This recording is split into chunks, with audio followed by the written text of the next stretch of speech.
Hey everyone, Hunter Ingram here from the Wilmington StarNews in North Carolina, and I am joined today by Eric Webb. Hey Hey guys, Eric. how's it going? How's it going, Hunter? Pretty good. Eric, you're at the Austin Statesman, right? I'm the entertainment editor at the Austin American-Statesman. Perfect. Yeah, I'm the kind of the entertainment writer, TV writer for the Wilmington StarNews here, so we're kind of on the same beats.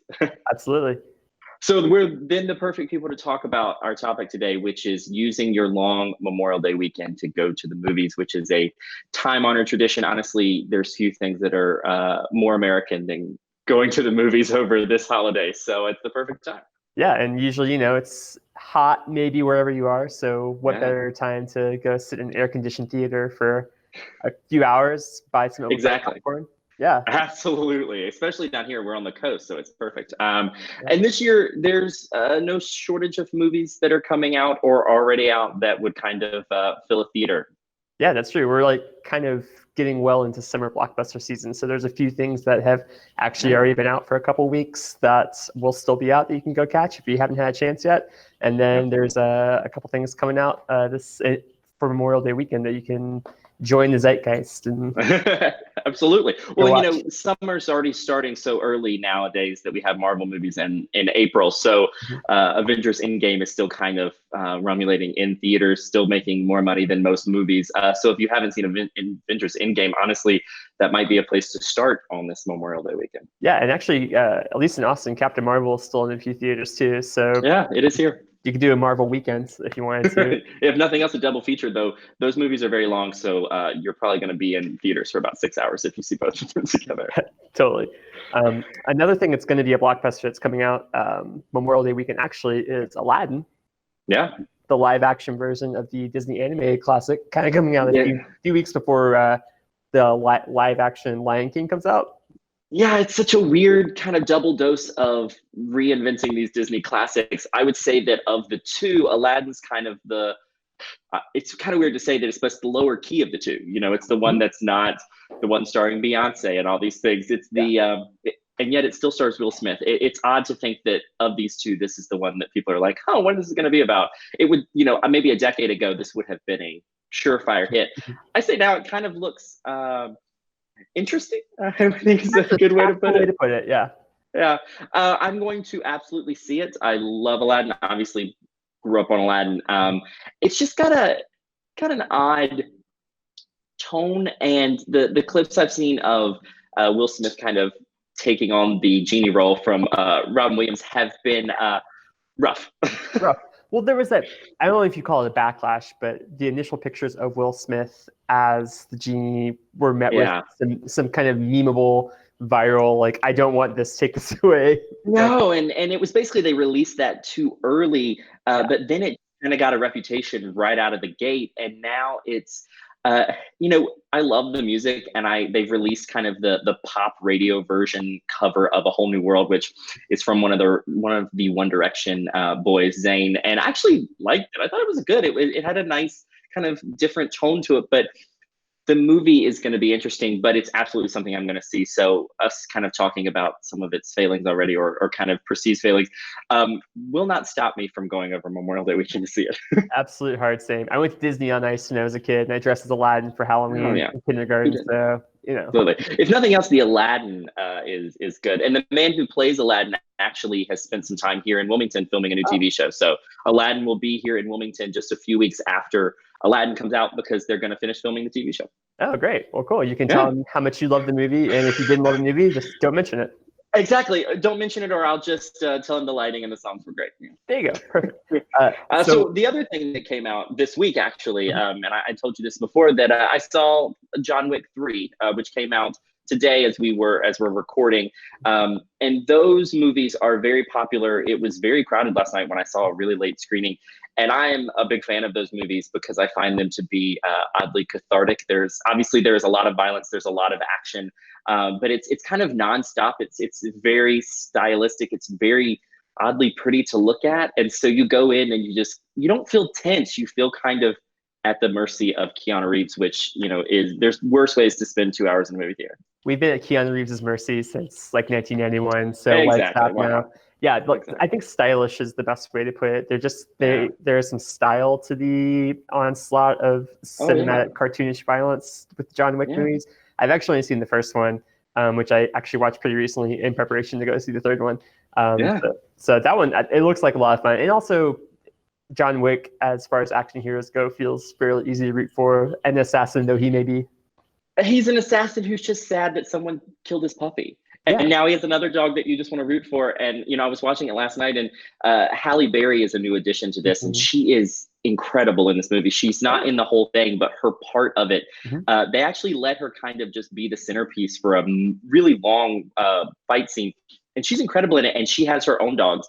And so it's just like this dog lover's action adventure. And that is absolutely something I think I can get behind. I imagine a lot of Americans can get behind, and it's got some counter programming. It's a violent film. It's definitely rated R, so you don't have to really, it's different than some of the other things I think we'll talk about. And I think sometimes you do that. Yeah. So something that's very much not John Wick 3 that's coming out on Memorial Day weekend is Booksmart. Yes. The directorial debut from Olivia Wilde, who's an actress that we've known for a long time. And now she's behind the camera. It premiered here in Austin at South by Southwest in March to absolute rave reviews. I actually didn't catch it because that was a night I was like so physically exhausted I couldn't even fathom going to go see another movie. But I honestly, it's my biggest regret, my biggest FOMO of South by Southwest this year. It's just gotten, like I said, rave reviews. Beanie Feldstein is in it, she's also been in Lady Bird. She's in Yes, she's in the TV adaptation of What We Do in the Shadows. She is great. She is absolutely like one to watch as far as up and coming actresses go. It's also got Noah Galvin from a TV show called The Real O'Neills that I loved. That got canceled. I loved it as well. It was so good. He's on Broadway now too, so he's doing kind of big things. It's got a great cast. I mean, it also has Carrie Fisher's daughter, Billy Lord, in it. It's got Lisa Kudrow. And everyone is talking about that movie. They're actually doing some advanced screenings this weekend. So I think they're just trying to get the word out.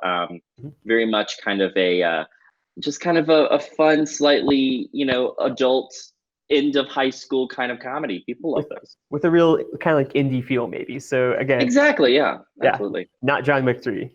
Not John Wick 3. There is Booksmart. Yeah, absolutely. John Wick 3 has a lot of horse racing down the street of New York City, which I don't think you're going to see in Booksmart. Although, again, haven't seen it, so.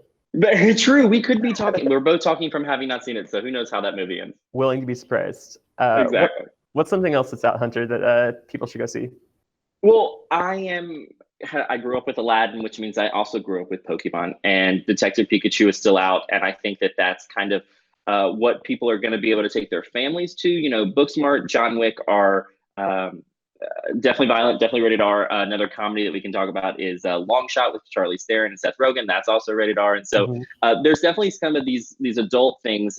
Really, the big one for families is going to be Detective Pikachu, which I was told was exactly what you want from a live action Pokemon movie that stars the voice of Ryan Reynolds. And honestly, that's great. I have not had a chance to see it, but I'm absolutely going to. And I think a lot of people probably will this weekend, because why not? I mean, again, one of those movies where you can just kind of like give yourself over to this weird world of humans interacting with Pokemon, which as a child would have been just my absolute dream. Yeah, I mean, sign me up. And if we can get like a little bit nerdy on the Pokemon aspect of it, I love the Pokemon Psyduck. He was my favorite Pokemon growing up, and he figures very prominently into the movie Detective Pikachu. So I feel pandered to, and I like that. So well, there you go. I mean, they were speaking your language already, and that's what I think will get people in. I think the Ryan Reynolds of it all will kind of bring some people who may have not grown up with it. But if that's what gets them in the door, I love a kind of joking or berating my coworkers about Pokemon, because a lot of them did not grow with it or don't understand it. And so we have been having conversations just kind of a little louder around this movie to make some of the other people be like, what the heck are you guys talking about? So it's been fun. Give in to the Pokemon of it all. Exactly. Bring Pokemon back to the zeitgeist. It'll be fun. It'll be fine. And you mentioned Long Shot, which is a movie I actually did catch at the premiere at South by Southwest this year. Yeah. Seth Rogen, Charlize Theron, rom-com. A lot of people like this movie. I did not love this movie, but I will say I did not hate this movie, so I don't begrudge anyone who did like it. If you like Seth Rogen movies, you're gonna love it.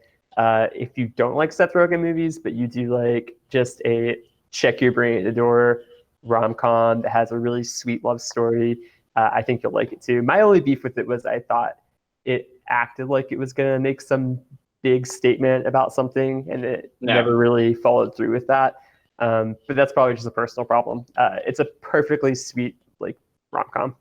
I am a huge fan of Charlize Theron, and so I really liked this movie because she was doing something, I wouldn't say different, because we've seen her do some comedy before, but not that much. And the last time she did something was much more in the vein of John Wick with, The Fate of the Furious and then Atomic Blonde and his action movies. And so, there's actually a little bit of action in this, but it's still very much kind of just letting her be a personality, be a person. And I liked that part of the movie. Again, it wasn't my favorite, just like you said, but because I'm not a huge Seth Rogen fan, but I love her. And so I thought this was a really good showcase for her. Yeah, that was also one of my beefs with the movie was she has such great comic timing and she's so funny, and it never really feels like there's like one scene, without spoiling, there's one scene in particular where she really gets to cut loose. And it's like, why wasn't the whole movie her doing slapstick? That's all I wanted. Yeah, I mean, and maybe hopefully this will lead to something more, but I also think over Memorial Day weekend, this would probably be something that people could kind of, sink their teeth into. It's one of those things where if it is hot outside, going in and seeing this, this romantic comedy between these two that you wouldn't think would be good in a romantic comedy, but they have pretty good chemistry. Better way to not. I think it'd be a good way to spend an afternoon, I'll say. Absolutely. So we've given people options for action. We've given them family options. We've given them rom-coms. We've given them indie coming-of-age movies. I mean, what more could the people want from us, Spencer? I don't know. There's nothing else except to go through Netflix, and that would take too much time. So I would just say peruse Netflix at your leisure. I'm sure they'll release 12 movies between now and Memorial Day that we are talking. So that's your theater options, and then there's other options online.